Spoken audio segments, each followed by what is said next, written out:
In Hong Kong, there was a place that belonged to nobody, or more precisely, it belonged to everyone and nobody at once, depending on who you asked. The British said it was Chinese. The Chinese said it was British. The Hong Kong police did not enter. The Chinese police did not enter. No government collected taxes there. Nobody inspected building permits, hygiene standards, or medical licenses. It was called Kowloon Walled City, the walled city of Kowloon. And it was the most densely inhabited place in the entire history of humanity. On a plot of less than 30,000 square meters, roughly 3 football pitches, over 50,000 people lived in the 1980s. The population density was approximately 1.5 million people per square kilometer. For comparison, the most densely populated neighborhoods of Manhattan have a density of around 70,000 per square kilometer. Kowloon was 20 times more crowded. Buildings grew so close together and so tall that natural light never reached the lower floors. Electrical wiring hung in thick bundles between walls like mechanical vegetation. The streets, if you could call them that, were narrow, dark passages where 2 people could barely pass each other. Water ran at ground level. Somewhere above it, garbage. Higher up, smoke from kitchens.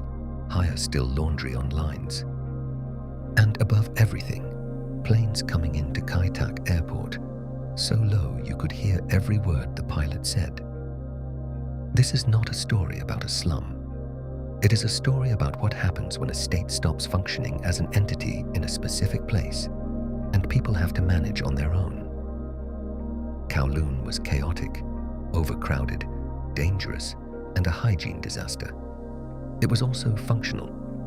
It had its own economy, its own social structures, its own rules. It was a city within a city, an anarchist experiment that nobody planned and that lasted 40 years. In 1993, it was demolished. Today, a park stands in its place. But the story of Kowloon did not disappear with the buildings. It is too strange to disappear.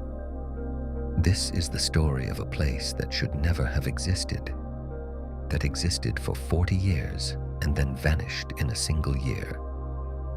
About the people who lived there, worked there, and raised children in conditions nobody else would have accepted.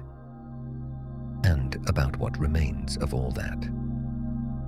Get comfortable and come with me on a visit to Kowloon Walled City.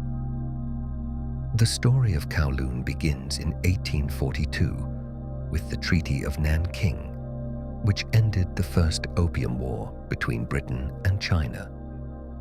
Britain acquired the island of Hong Kong, but the mainland portion, the peninsulas and surrounding territories, remained Chinese.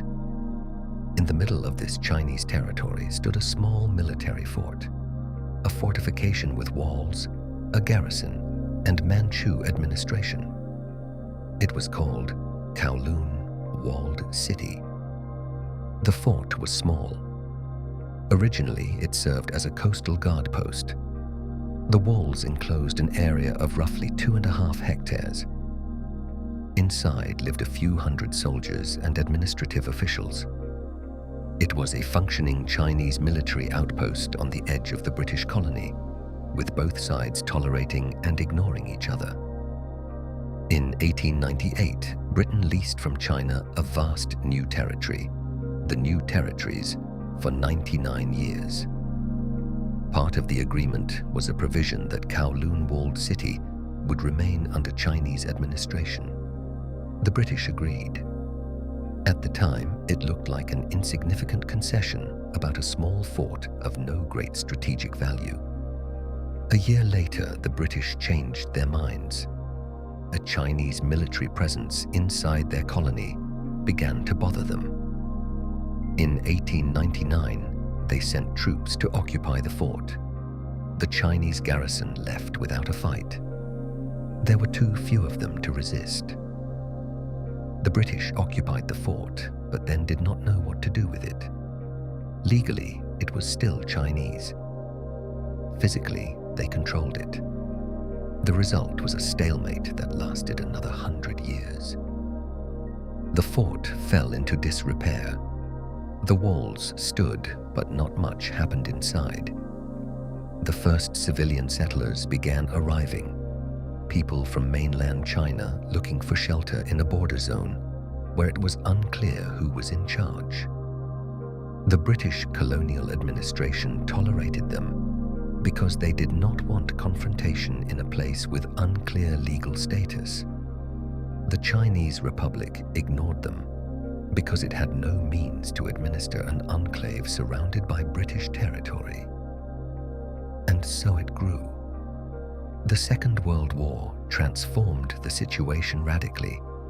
The Japanese occupied Hong Kong in December 1941, and Kowloon Walled City got a new function. The Japanese tore down the walls to use the stone for expanding the adjacent Kai Tak airport. The symbolic boundary between the fort and its surroundings vanished. Physically, legally, it remained as contested as always. After the war, the situation intensified. China was going through a civil war between communists and nationalists. Millions of people fled the mainland to Hong Kong. Some of them headed to Kowloon, a place where nobody asked for documents, where there were no authorities, and where it was possible to start from nothing. The enclave's population exploded, from a few hundred residents before the war to thousands, and then tens of thousands. The British colonial administration tried to clear the area several times. In 1948, it conducted a raid and demolished some of the illegal structures. The result was the opposite of what was intended. Residents came back, built again, and this time higher. Every attempt at clearance strengthened the residents' determination to stay and deepened their distrust of any authority. Kowloon became a place where every attempt at control from outside was resisted from below with total unity. In the 1950s and 1960s, a peculiar status quo settled in. The British decided Kowloon was China's problem. The Chinese decided it was Britain's problem. The Hong Kong police did not enter without absolute necessity, and even then only in large groups. The triads, organized crime, filled the power vacuum. And people kept living, kept building, kept adding floor after floor. The triads that filled the power vacuum were not a simple organization. Several rival groups operated in Kowloon simultaneously. 14K, Sun Yi On, various smaller gangs. Each controlled part of the territory, part of the economy, part of the illegal activity. Prostitution, gambling, drugs. Everything operated openly because there was nobody to fear. But the triads also performed functions normally performed by the state. They enforced contracts, resolved disputes, and protected merchants who paid. It was a brutal and unjust system. But it was a system. An interesting demographic detail. Kowloon was not only a place for the poor. Yes, most residents belonged to the lowest income brackets, but people from the middle class also lived there. People who could not afford Hong Kong rents elsewhere. Craftsmen who appreciated the absence of regulations. Entrepreneurs who used the legal gray zone for activities that would not have been permitted anywhere else. Kowloon attracted different people for different reasons. What they had in common was that they could not or did not want to be part of the normal system. Kowloon Walled City did not grow according to any plan. It did not grow according to anything at all. No building codes, no structural calculations, no coordination between neighbors. Everyone built as best they could, from whatever they had, and as high as they dared. The basic building material was concrete and steel reinforcement. Cheap, available, relatively fast, but with no quality control whatsoever. Some of the concrete was mixed in ratios no building inspector would ever have approved. Some of the reinforcement was recycled from demolition waste. Buildings grew because they grew, not because anyone had calculated they could take another floor. The height of the buildings was limited by one factor nobody had planned, but which functioned as a de facto building code: Kai Tak Airport. The approach corridor ran directly over Kowloon, and planes came in so low that buildings could not exceed a certain height. The result was approximately 14 to 16 floors on most buildings, not for structural or regulatory reasons, but because otherwise planes would have flown into them. The rooftops became public space. Because space for living at street level was minimal, people lived, worked, and spent time up top. Rooftops had vegetable gardens, playgrounds, shops. The roofs of neighboring buildings were connected by improvised walkways and staircases. The whole of Kowloon was three-dimensional. Horizontal movement was possible not only in the streets, but at the height of the 10th floor. The electrical infrastructure was improvised to the point of madness. The main connection came from the Hong Kong grid, but inside Kowloon, everyone tapped off whatever they needed, however they needed it. Bundles of cables between buildings were so thick that a repairman arriving for the first time had no idea where to start. Short circuits, overloads, fires, all routine parts of life.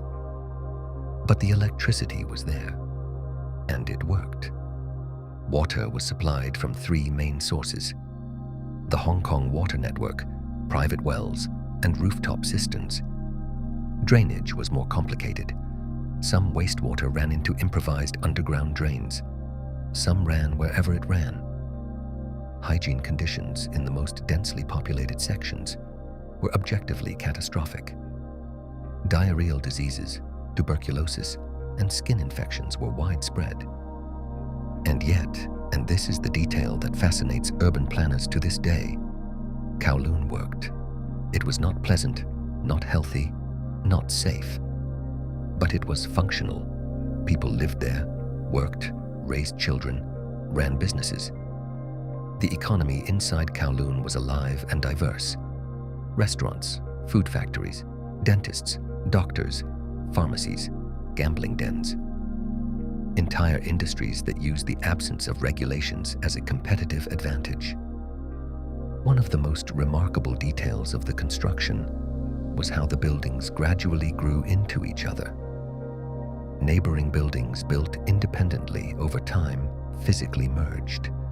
They shared walls, staircases, sometimes floors.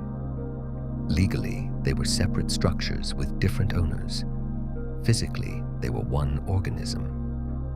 The boundary between buildings existed on paper, but in reality had disappeared under layers of improvised renovations.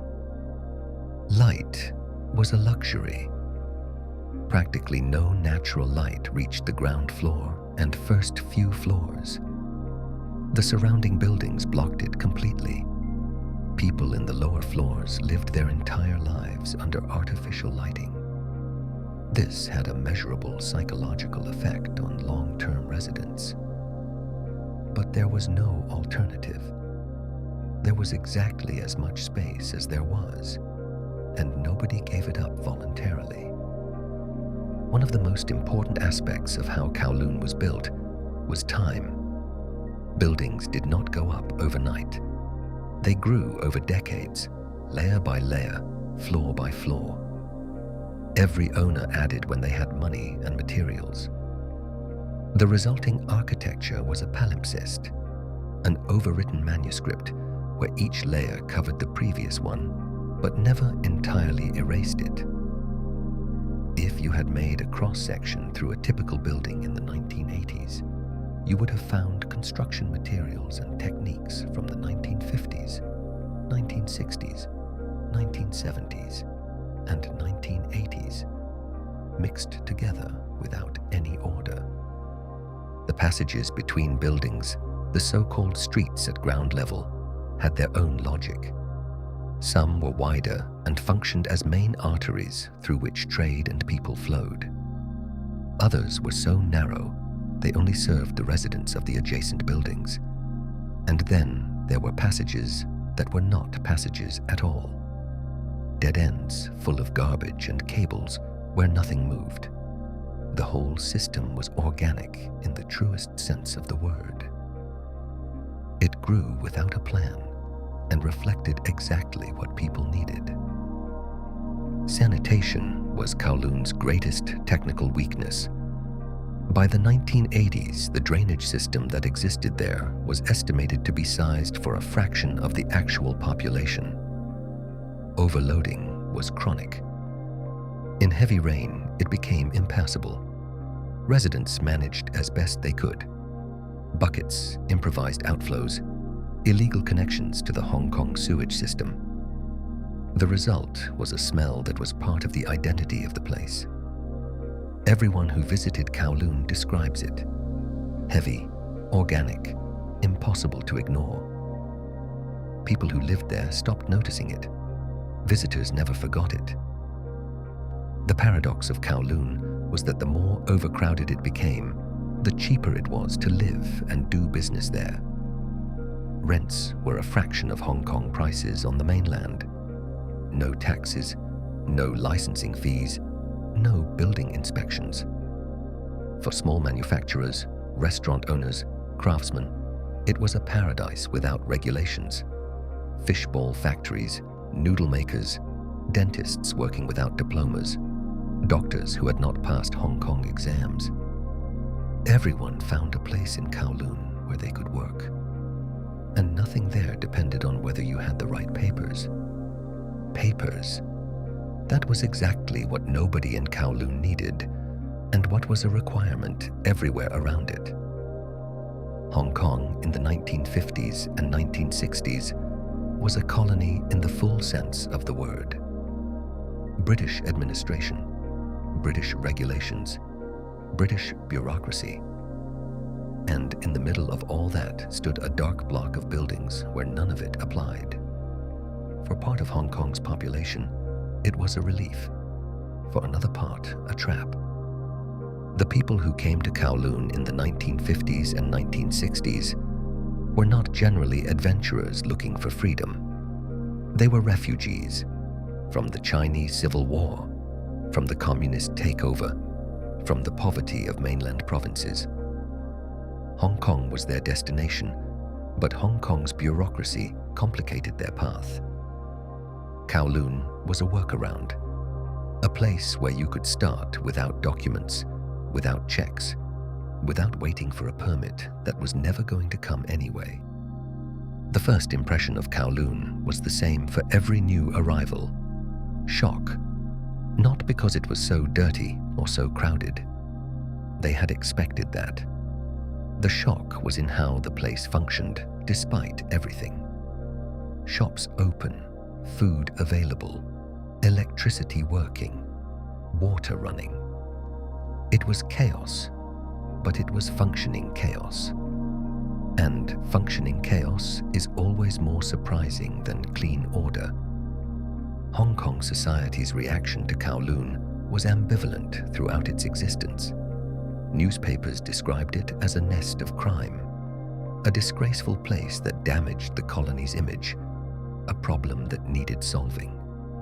At the same time, thousands of Hong Kongers went to Kowloon every day for cheap food, cheap dental care, cheap goods. Moral condemnation and practical use coexisted without embarrassment. The health of Kowloon's residents was a subject Hong Kong authorities watched with growing anxiety. Tuberculosis was endemic. density and poor ventilation created ideal conditions for spreading it. Surveys from the 1970s showed that TB rates in Kowloon were several times higher than in the surrounding areas of Hong Kong. Charitable health clinics inside the enclave treated what they could. But treating symptoms without being able to change the conditions was like mopping up water with the tap still running. The Hong Kong police had a complicated relationship with Kowloon. Formally, they had jurisdiction there. British colony, British law. But in practice, entering Kowloon meant entering a hostile environment where everyone knew who you were and nobody helped you. Several raids were conducted, aimed primarily at drug dens and gambling operations. The results were always the same. A brief intervention, a return to normal. No lasting change. Kowloon absorbed police operations like a sponge absorbs water. Criticism came from unexpected directions too. The Chinese Communist government, which claimed sovereignty over Kowloon, never publicly acknowledged it as a success. On the contrary, Kowloon was embarrassing for Beijing, a demonstration of what happens when Chinese territories are not under Chinese administration. The official Chinese position was that Kowloon was Britain's problem, and the British said it was China's, in circles. And yet a community formed there. People who had lived there for years and decades built strong bonds. Neighborhoods functioned as support networks, sharing food, watching each other's children, helping during illness. In a place where the state did not exist, people created its functions themselves, informally, out of mutual dependence. Sociologists who studied Kowloon after its demolition are surprised at how strong a community could form under such conditions. Schools functioned. Voluntary organizations, primarily Christian missions and charitable groups, ran schools for children in Kowloon. Classes were held in overcrowded rooms, and teachers received minimal pay, or none at all. But children learned. Literacy in Kowloon was higher than anyone would have expected from a place of such poverty and disorder. Education was a priority for parents precisely because they knew what would happen to their children without it. Kowloon Walled City passed through several distinct phases over its lifetime. Each left its mark on the physical shape of the place and on the people who lived there. The 1940s were a decade of transition. War, Japanese occupation, the tearing down of the walls, a mass influx of refugees. Kowloon transformed during this period from a small fort into the seed of what was to come. Density increased dramatically, from an estimated 2,000 residents before the war to tens of thousands in the first post-war years. The physical structure was not yet what it would later become, but the social patterns, autonomy, improvisation, distrust of authority took root permanently during those years. The 1950s and 1960s brought the consolidation of the triads. Sun Yi-on, 14K, and other gangs divided Kowloon into spheres of influence. Gambling dens, brothels, and drug operations were their primary sources of income, but the triads also collected protection money from legitimate merchants and craftsmen. Those who did not pay had problems. Those who paid had protection. It was a tax system without a state, effective in the crudest possible sense. Drugs were a serious problem in Kowloon for decades. Opium and heroin were sold openly. Addicts slept in passageways, on staircases, on rooftops. Charitable organizations ran treatment centers in Kowloon without state funding or state oversight. Their work was heroic in the literal sense. Every day they faced conditions that any standard social worker would have refused as unacceptable. But nobody else was there. The 1970s brought gradual change. Hong Kong grew economically, and Kowloon grew with it, in a different way and at a different pace. But it grew. Some criminal activity shifted elsewhere as Hong Kong police increased pressure from outside. The economy inside Kowloon diversified. More legitimate businesses appeared. More families settled there permanently, sent children to school, and thought about the future. Cultural life in Kowloon was richer than anyone would have expected. The Kwun Yam Temple, a Taoist shrine inside Kowloon, was a place where festivals were held, where people prayed, where the community gathered outside a work context. Religion functioned as a social glue in a place where no other institution played that role. The temple survived until the demolition in 1993, and its statue was relocated to the new park. One aspect of Kowloon that rarely gets mentioned: it was surprisingly safe for the residents themselves. Serious violence was relatively rare. The triads maintained order because chaos went against their business interests. Outsiders and tourists who wandered in could run into trouble. But a person who lived there and knew the rules was relatively protected in everyday life. Community oversight worked.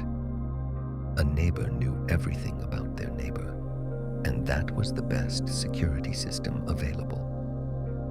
The film industry discovered Kowloon both as a subject and as a location. Hong Kong action films from the 1960s and 1970s used it as a natural setting for stories about triads, about struggling with poverty, about survival. Kowloon was visually so powerful. Dark passageways, density, endless floor above floor, that a camera needed nothing added. Reality was more than enough.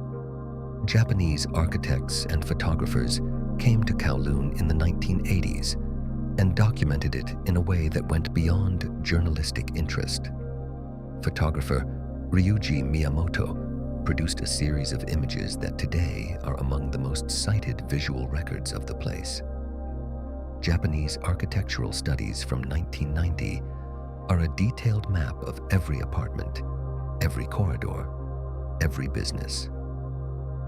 Without these documentation projects, we would today know almost nothing about the physical interior of Kowloon. Kowloon became an inspiration for the cyberpunk genre. William Gibson, whose Neuromancer defined the genre, openly spoke about Hong Kong and the density of Asian cities as a visual foundation for his vision of the future. Density, verticality, the mixing of legal and illegal, technology alongside poverty. All of this was physically present in Kowloon long before cyberpunk named it as a vision of things to come. Kowloon was cyberpunk before cyberpunk existed. By the 1980s, it was clear that Kowloon was at the end of its road. Not because it had stopped functioning. It had not. But the Hong Kong government under British administration decided that the situation was unsustainable from the perspective of public health, safety, and the image of the colony. Preparations for demolition began quietly, diplomatically, with sensitivity toward Chinese concerns. Negotiations with China were necessary. Kowloon was formerly Chinese territory, and any demolition required Beijing's consent. The Chinese government agreed, perhaps surprisingly willingly. For Beijing, Kowloon was an embarrassing reminder of the colonial era and its injustices, not a place worth preserving. The agreement was reached in 1987. Demolition was planned. The demolition announcement came in 1987 and was a shock to residents despite the fact that many had been expecting it. The Hong Kong government offered compensation and help with relocation. The amount of compensation was the subject of intense negotiation. Residents said it was inadequate. The government said it was generous. The truth was somewhere in between. For people who had lived there for 20 or 30 years, it was not just about money. It was about home and community. The clearance took place gradually between 1987 and 1992. Some residents left voluntarily after accepting compensation. Others resisted. The last residents were evicted in 1992, with Hong Kong police present. Some of them wept. Some refused to go without physical compulsion. These were not just poor people with no alternative. They were people who had a home and were losing it. The demolition itself took place in 1993 and 1994. The machinery needed more than a year to tear down buildings that had organically merged into a single complex over 40 years.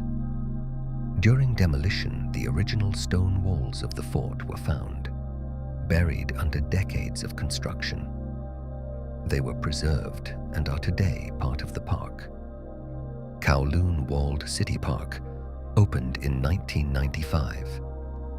Where buildings stood, there is now greenery. Where passageways were, there are now footpaths.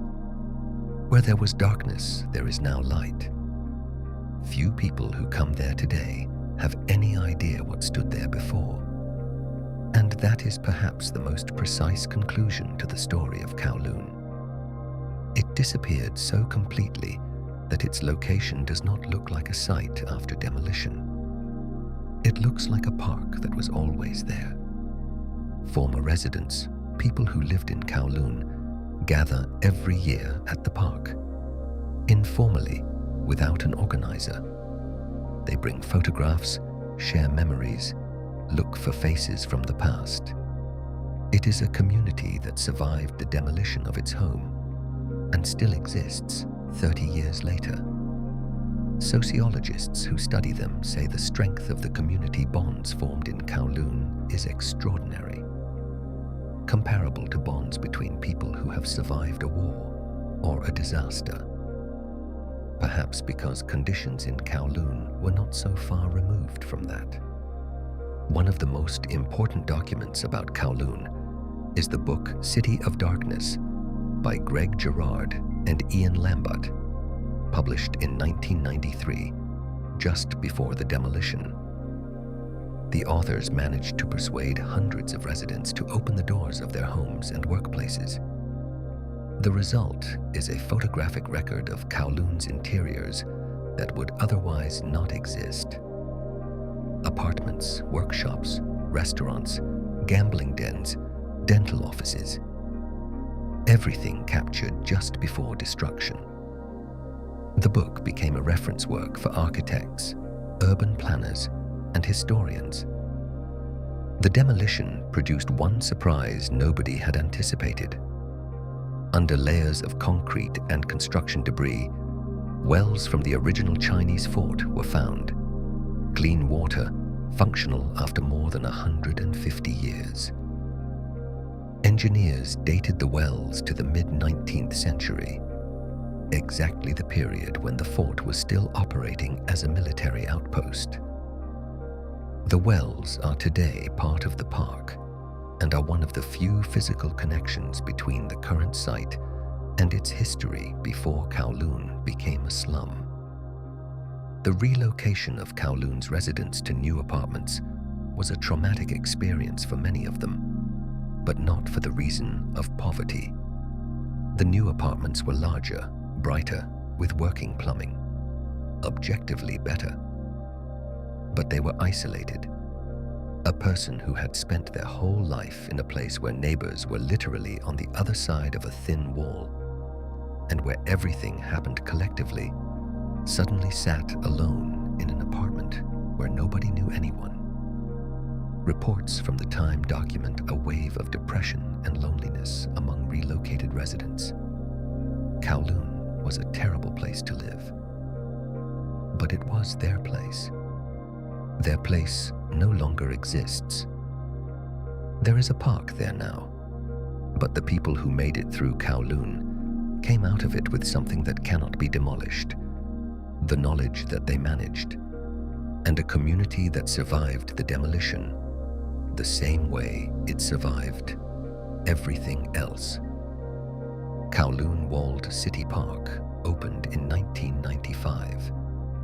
It is carefully designed, clean, full of green. Fragments of the original stone fort walls are preserved there, replicas of historical maps carved into stone, information panels about the history of the site.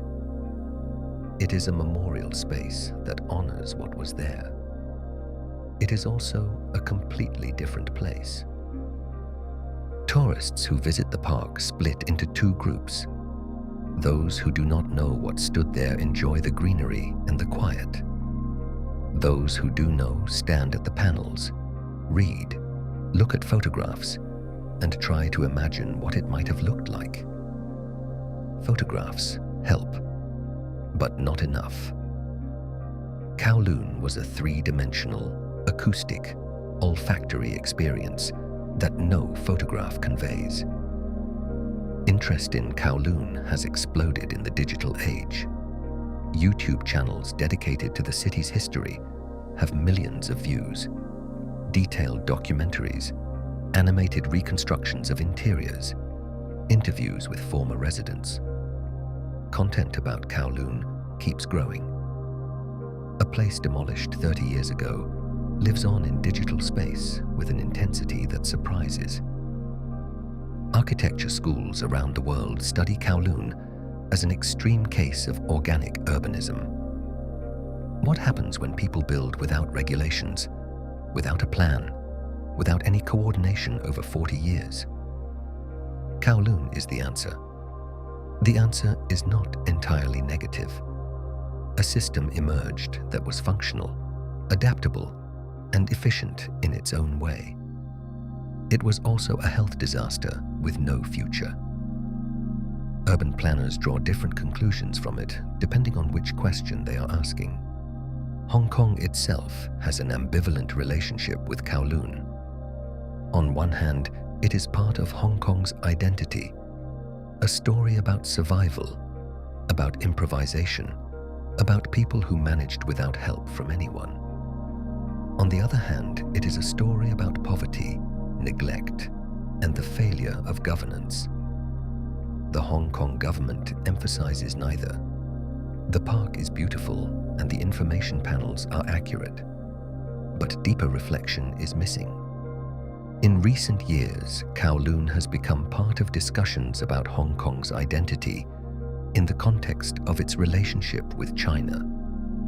For some, Hong Kongers, Kowloon is a symbol of what makes Hong Kong distinctive: the ability to function without excessive central control, pragmatism, community.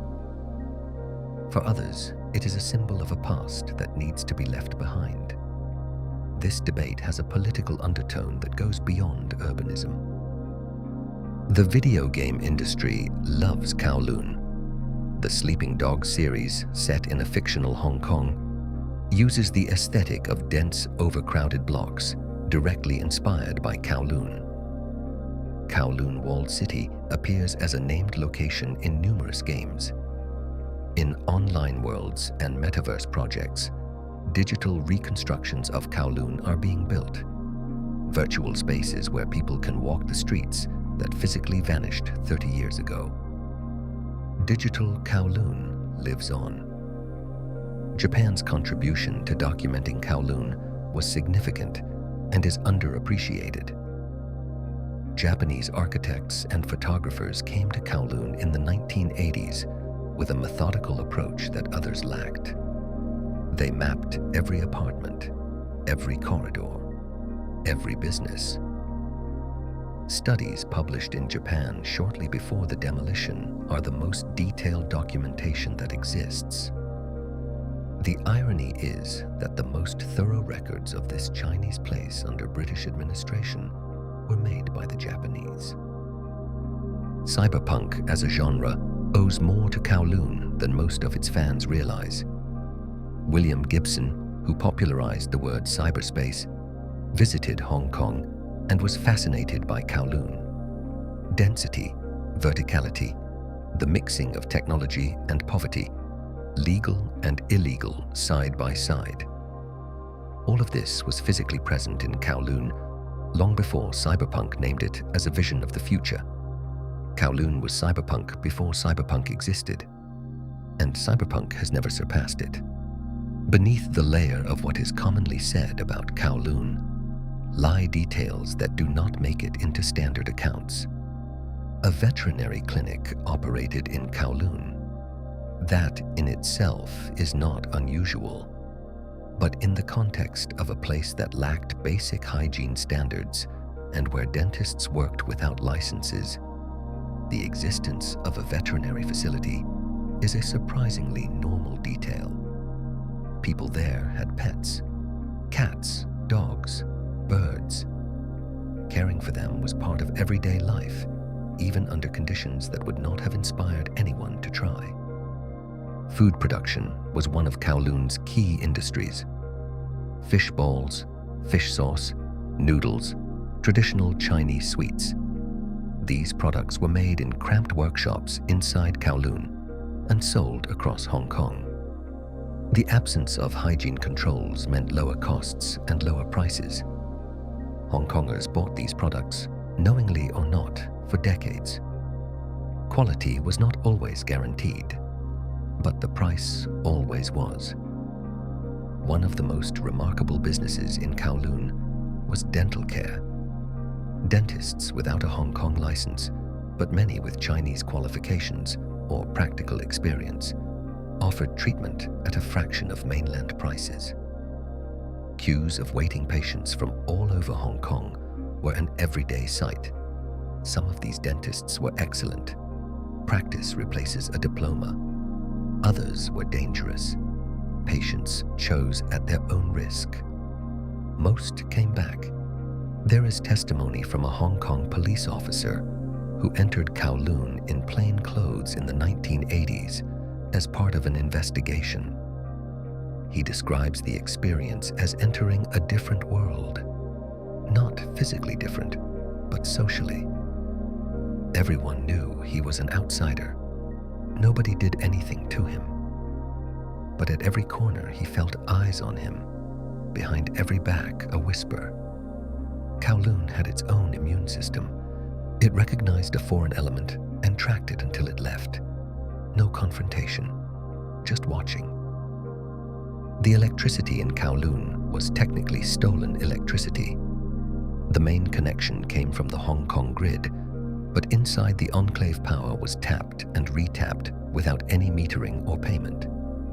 The Hong Kong Power Company knew about it and tolerated it as part of the complex situation surrounding Kowloon.